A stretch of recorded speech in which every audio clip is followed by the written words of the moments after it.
Welcome to the Intellectual Freedom Podcast. Here we analyze politics, culture, technology, and society at large through the lens of critical thinking and open-mindedness, not demagoguery and partisan hyperbole.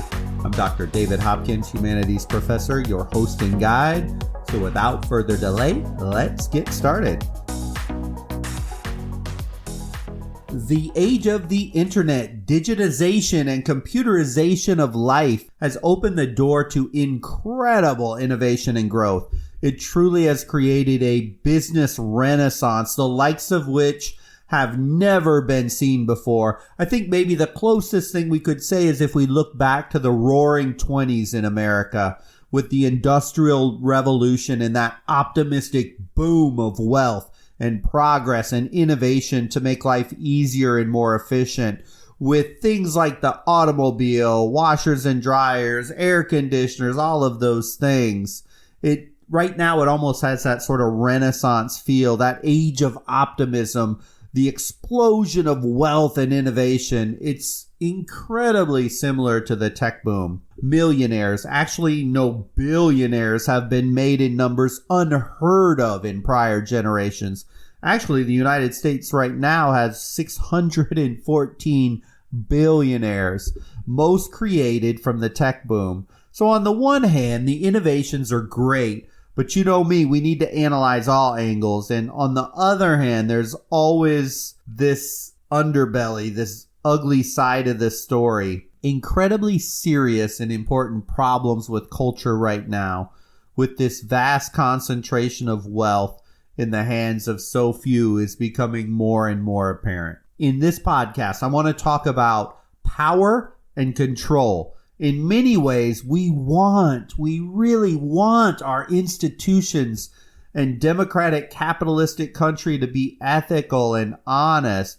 We want to think that the government, our institutions, those in the bureaucracies, that they're good and honest and they have the people's best interest at heart. We have been conditioned from birth to believe the American government, unlike other governments around the world, is different and special. And this country holds out that American dream image that everyone and anyone can succeed equally. And this makes America unique and it makes it special. If that ever was actually the case or not, it is time to sadly admit it probably isn't true most of the time. The actions we see from our politicians, the bureaucrats, the very wealthy influencers of government do not, and possibly never did, have the people's best interest at heart. Love him or hate him, Donald Trump did something no other politician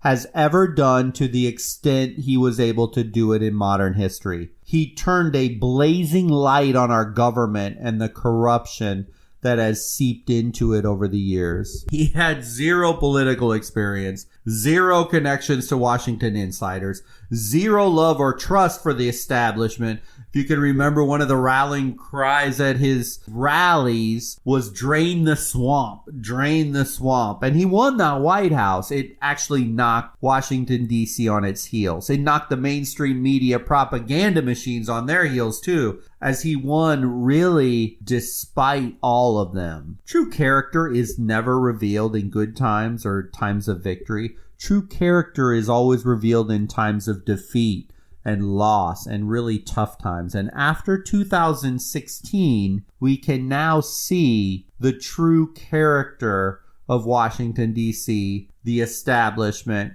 and the propaganda machines of the mainstream media. It's no longer an illusion who these people are. Yet, for this podcast, I want to focus on the mechanisms of control, specifically 4 mechanisms of control that are in place right now and being used to control people today, but they have the potential to get even worse. I think maybe the first one that I speak about is the most important. And tactic number 1 used is control of access to information. Control of access to information. We all need to realize that our access to data and information is now being limited to a very few powerful media and technology companies. Only about 7 companies, extremely wealthy companies, control about 90% of the mainstream media. They act as more stringent gatekeepers to control what you know than at any time in history. Gone are the days where the mainstream media felt compelled and driven to deliver news as a public service. It is ironic that in an age when potentially more freedom to information is available than ever before, the prostitutes to money in the mainstream media are restricting open dialogue more than we have ever seen before. The big tech social media machines, through algorithms and human intervention, have the power, and they use it frequently, to ban, censor, flag whatever information they deem appropriate or inappropriate. However, there's no mechanism in place right now to ensure that they are being honest, impartial brokers of the information flow. As whatever biases they may have, they can wield them, they can use them and manipulate them to whatever means they prefer, completely unchecked. We all know and we see them if you use social media. The traditional news media, which has degraded to propaganda arms of the right or the left, and the partisan followers of each, they flock to one news channel or the other to make sure that their biases are fed. The media has a new and even more disturbing tactic, though, on limiting data and information. They are simply ignore any news or potential news story that does not fit their propaganda narratives. They literally just pretend they never happened, or they dismiss them outright as, oh, the other side, that's just crazy conspiracy theories. Until people choose to free themselves and stop watching these absurd clown shows on cable TV, the mainstream media will continue to exert control. We are right now living in the world of state-run TV. The sad thing is, this state-run TV wasn't forced on us by a government.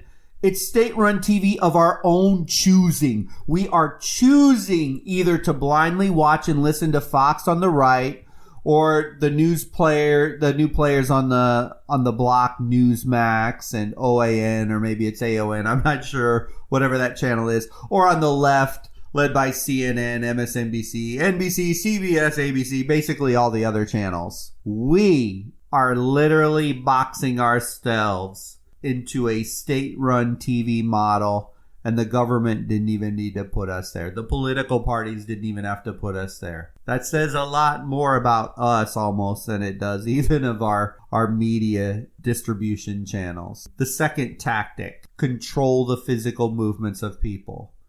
Those in power will attempt to control the physical movements of people. Of course, in the age of COVID, states that implement rigid lockdowns come to mind first, which surely is a mechanism of control. I'll never forget in Florida, after the national lockdown started to ease and states were allowed to start to open up. Here in Florida, in Tampa Bay area, we were first allowed, and this is actually kind of funny when I think of it, we were allowed to go back out to our public beaches. But, and here was the big but, you cannot sit on the sand. You cannot take a chair and sit down on the beach. You had to keep your feet moving and you had to be walking, because it was very dangerous for you to sit down on the beach. But it was okay if you were walking past other people on the beach. I found that so ludicrous and funny. Of course, I know what they were trying to say. Oh, well, if we let people sit down, then all of a sudden there's going to be hundreds of people gathering, and there's going to be these huge parties on the beach of people just sitting there and breathing in coronavirus air right next to each other. I mean, which in and of itself was kind of silly, because if you have 6-foot following distance, whether you're sitting or standing and you're maintaining your 6 feet following distance. Accordingly, that was supposed to be good enough. But, there was a mechanism of the government to control our movement. Another incredibly disturbing thing in that regard is the deeming of an essential versus a non-essential business. See, it's safe. The government told us it's safe to go into Home Depot or to go into Lowe's where there's 400 or 500 in a parking lot in some of these massive box stores, as long as you kept your 6-foot following distance. But the local hardware store, the local restaurant, the local whatever, they are much more dangerous. Even if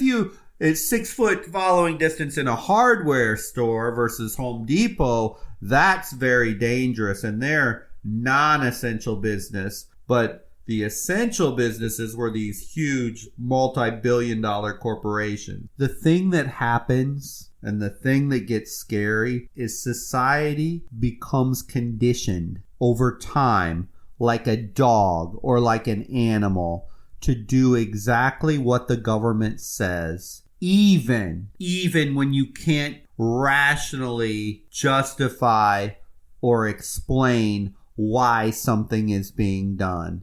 And almost always this conditioning includes this phrase, and know it, and every time you hear a politician say it, your antenna should go up. We're doing this for your own safety. When we analyze controlling relationships on a personal level, the controller doesn't immediately move to dominate another person, but instead that controller slowly, systematically, over time, exerts more and more and more influence until finally people get trapped and stuck in very toxic, poisonous, controlling relationships. When we analyze controlling relationships, maybe the scariest tactic from this COVID thing comes straight out of the socialist communist playbook, whereby government and governors and people kind of give a slight nod of the head and encourage citizens who are being 100% compliant to confront, to shame, to mock other citizens who maybe have a different opinion on things. Or even more formalistic, we've actually seen governors in some states literally asking citizens to call the police and report other citizens who are breaking the social distancing rules so that they can be fined or do whatever to them.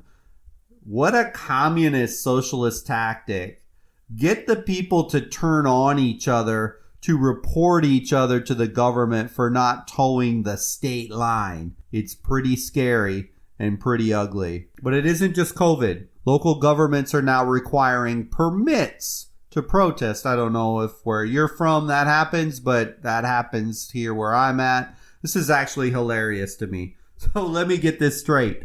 The local municipalities need to deem it okay to protest, pay a fee to the government for their protest, and then they're allowed to do it. Have Americans become so soft, so compliant, so weak-kneed that nobody finds this utterly absurd that we have to pay a fee to be able to protest? I saw recently where some protesters showed up at the house of the Attorney General of Michigan. And Michigan has had some of the craziest, stringent lockdowns. And after the people showed up at the house, they didn't get their proper permit. And the state officials went on the news and they were basically lambasting the protesters. And one even went so far as to say, and I actually started laughing when I saw the little video clip. They made a comment, something to the effect, and they didn't even apply for the proper permit to protest. Oh my goodness, Michigan, how could that be? How horrible. I mean, if you're going to have a spontaneous protest, of course, what you need to do first is you need to get the okay of the government to do so. Kind of crazy. But let me move to tactic number 3 as the third mechanism of control. And that's to build a conformist society through institutionalized education. People are basically herded, if we think about it, from one enclosed and certified environment to another in a clean sequence from your birth certificate when you're born to your death certificate when you die. From cradle to grave, the government has become central to pretty much every single aspect of life. The march towards this began a long, long time ago in the Middle Ages, probably the 1600s, as the concept of more centralized power structures and the formations of countries as we know them today started to emerge and started to become more and more powerful and influential. Now here we sit in 2020, and cradle to grave, we are taught to behave in a certain way. And how we become healthy, productive, and orderly citizens is scripted out very nicely. And the government will herd you. All you have to do is simply comply. I want to talk about education, conventional education by our institutions. It starts really young now. And actually, if we look all the way back to 1922, the very first concept of a Head Start program began. And pre-K now is immensely popular, and the government tells us gives a huge head start for young children. So for the most part, from the ages of say 2.5 to 4, all children in this country begin the educational indoctrination process. As you hear me say this, some of you may be thinking, oh, you're just crazy. Education from an early age is good and it's important. Yes, education is most definitely important. I agree with you there. I've been teaching in higher education for 20 plus years, and it is important. The brain develops rapidly when you're young, and so those early education is important. But what I'm speaking of is the institution of education is exerting itself in very non-educational ways and is becoming, and for many families is, especially broken families lacking resources or time or parenting skills, the primary influencer on children from the age of 2.5 all the way up to 24, 25 through college. I see this, and I've seen this firsthand, having been a foster parent, of what a powerful influencer and how the school system and the educational system in many ways is not just there to educate, but to on math and science, but to babysit and to teach every level of everything, because quite frankly, many times family structure isn't there, and children and those that are taking care of kids, they find them in the school system. So the question becomes, is this education and knowledge acquisition geared towards your child becoming their best self, or is this institutionalized education training your children to think, act, behave, and accept the views of the institution and of the government at large? There's no blanket answer to put on all institutions, all teachers, or all students. But from what I see at the end of the educational pipeline in college is sometimes pretty scary. Free thinking, open-minded, free-spirited, creative, intellectual, curious, empathetic human beings is not what we are seeing often enough. I do get amazing students. I get quite incredible students, in fact, every single semester. Yet a large segment are bored, they're stressed, they lack energy, creativity, and they show almost a cog in a machine type personality. I don't really want to be in college, but I know I need to go to college, because if I don't go to college, I'm not going to get a good job. And if I don't get a good job, I'm not going to make any money, and on and on and on. And that's the same kind of cog in a machine mentality that we see from adults many times who spend their entire lives in jobs that they don't like to make just average or below average money because they pay the bill. But now our system of education, it doesn't even stop at the degree level. Oh no. Now there's this push for master's degrees or doctoral degrees or even specialized certifications. Of course, each credentialed and issued by institutions that are endorsed by the state, and the state has become a master at keeping people in a perpetual training of state sanctioned learning, as if it's not documented on paper, then it's not really learning at all. Gone are the days of the most brilliant minds learning, studying, exploring, creating on their own outside of the system. As if it didn't happen in the system, it doesn't count. What a shame, what a sham, and what a scam, really. This is control of thought by institutions. The focus becomes learning practical, technical, job-focused, career-focused skills. These are nice, compliant, serviceable skills that if we pound them long enough into the brains of our students, they learn to do their job, stay focused on commerce, stay focused on career, stay focused on fulfilling their duty to society. Because, of course, they're taught they play a very important role. At least that's what everyone is told in our education systems.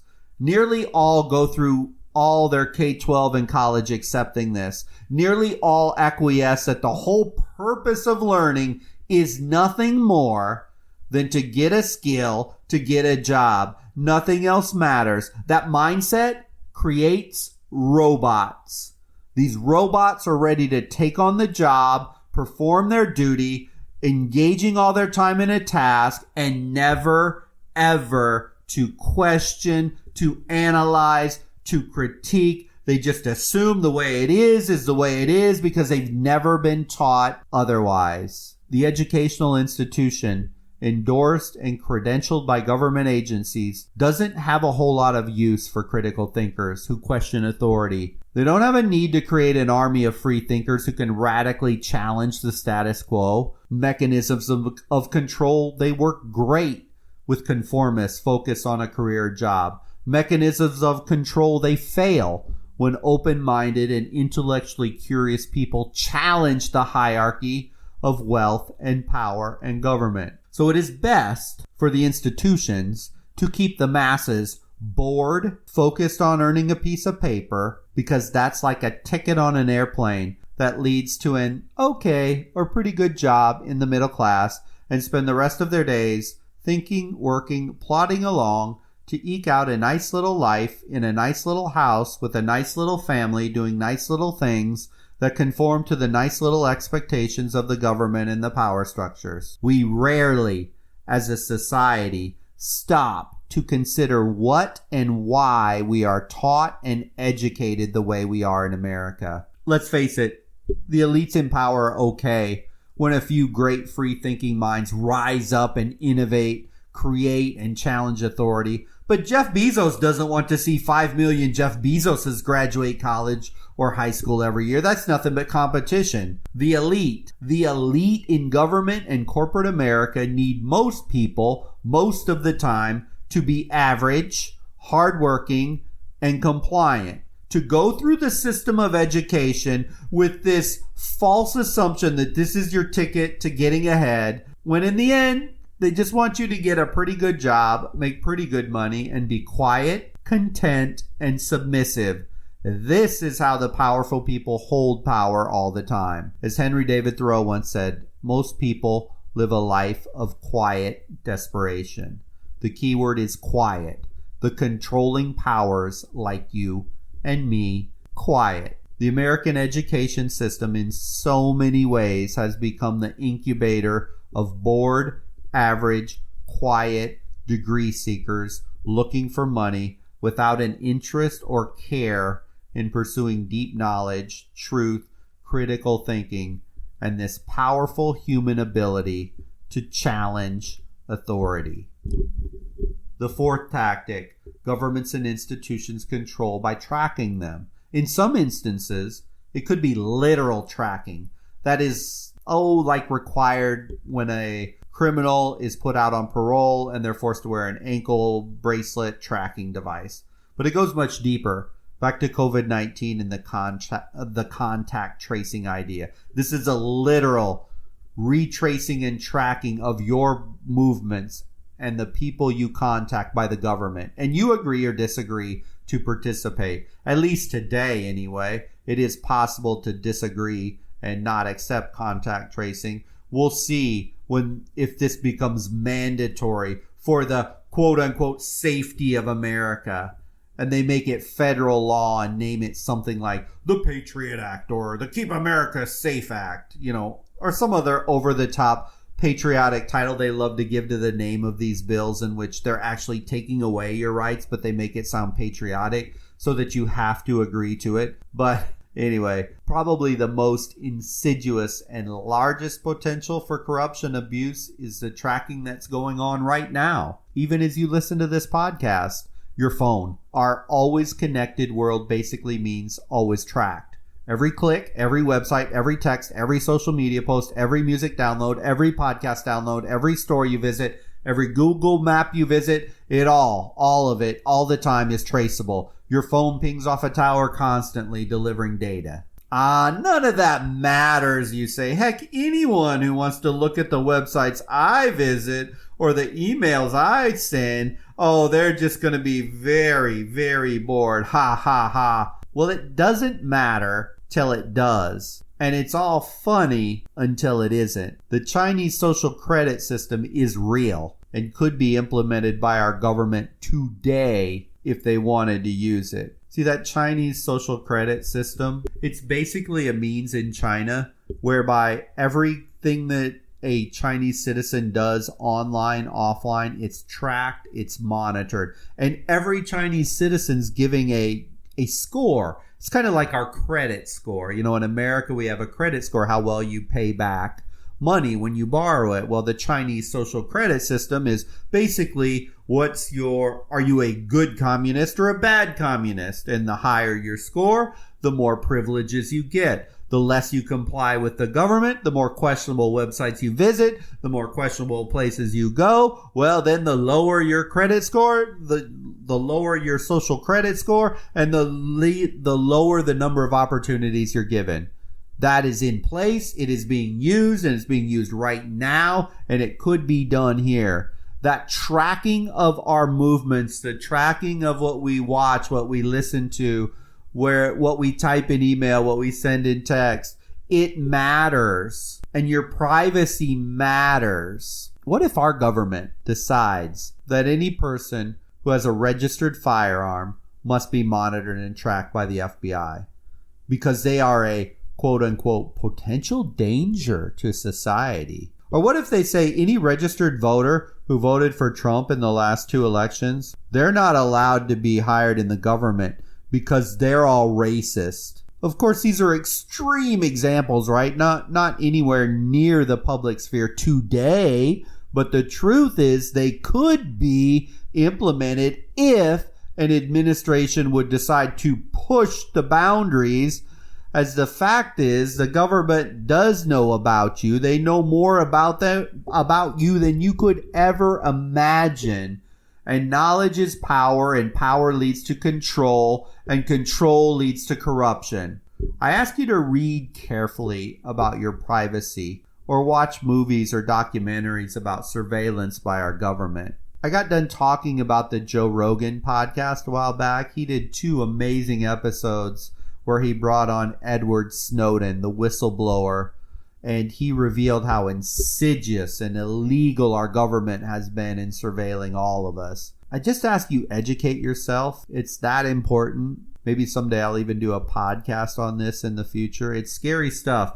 But the days of, they'd be bored looking at my stuff, I got nothing to hide. It isn't even about that anymore. They can use what you do to control you, and that is just a fact, and it wouldn't seem so until it's too late. So, the 4 mechanisms of control: access to information, physical movements of people, our institutionalized education, and government tracking methods. They're deadly and they're dangerous. Those with power know most people are heavily influenced by their social environment and the social weather of life. The desire to fit in is incredibly powerful. And if through mechanisms of control, which I've discussed in this podcast, the environment of culture becomes one of conformity, which I think we're already there, and society wants conformity. No, actually, society needs conformists, then we're all in trouble. Very few free-thinking geniuses are needed in society. In fact, each person becoming a free thinker is a death blow to the control of the powerful over the masses. As true free-thinking individuals, they don't buy the loads of BS shoveled by the Democrats or the Republicans or big tech or cable news media. But here I need to issue a challenge. It is one thing to understand the media and big tech is corrupt and chant, "Oh, CNN sucks" at a political rally. It's an entirely different level of strength and discipline by the people to never watch them or use them again. See, in the end, it's okay for controlling government or institution to have people talk about the corruption, about how terrible it is, as long as at the end of the day, they still vote for either the Democrat or the Republican. It's okay for Facebook to let people make comments on the platform about how oppressive Facebook is, as long as they don't close their account and leave. And it's okay for people to scream about how big tech is stealing their data, as long as they don't stop using their phone or their app. The only time the powerful care about all the talk and all the ranting is when we, as the collective people, abandon them and go a different direction. Then and only then will the controllers care or pay attention to we, the people. Also, we do need education. Education has always been in human evolution a key to growth, both personally and as a civilization. But education is much more than a job skill. As if we view education through such a limited lens, which the institution wants us to view it, it's such a shallow and a narrow perspective. You are going to be controlled by that institution, and you're going to end up acting and doing exactly what they want you to. It's free and it's empowering to read, analyze, study the great minds on your own. If you don't get them in school, life is bigger than a career, and an education is much, much more than simply learning a technical skill for a job. Expand your perspective. And finally, don't get sucked into the government will keep you safe mantra. If you submit to surveillance and tracking, as actually the opposite is going to happen. Ask someone from China, North Korea, or Venezuela how the slick politician with the propaganda of, "Oh, we're doing this to keep you safe. Oh, it's for your own good. Oh, it's for your own benefit." If you submit to this, you can see how well it actually worked for those countries. Humans are social creatures. It's true. We need each other and we need groups. Governments fulfill a role. To say otherwise is ridiculous. We have never been able to figure out an alternative to having a government. Yet, just as true is the fact that all governments, they do corrupt over time. We've never had one that has not. Because people, sadly, by nature, are corruptible. When governments and societies get too corrupt, it's the responsibility of the people to push back and reclaim their freedom. We all need to be on guard for the overreach and on guard for that wolf in sheep's clothing from the very wealthy figures in the institutions when they say, "This is for your own best interest." Let's all make ourselves fully aware of the game we're playing in 2020.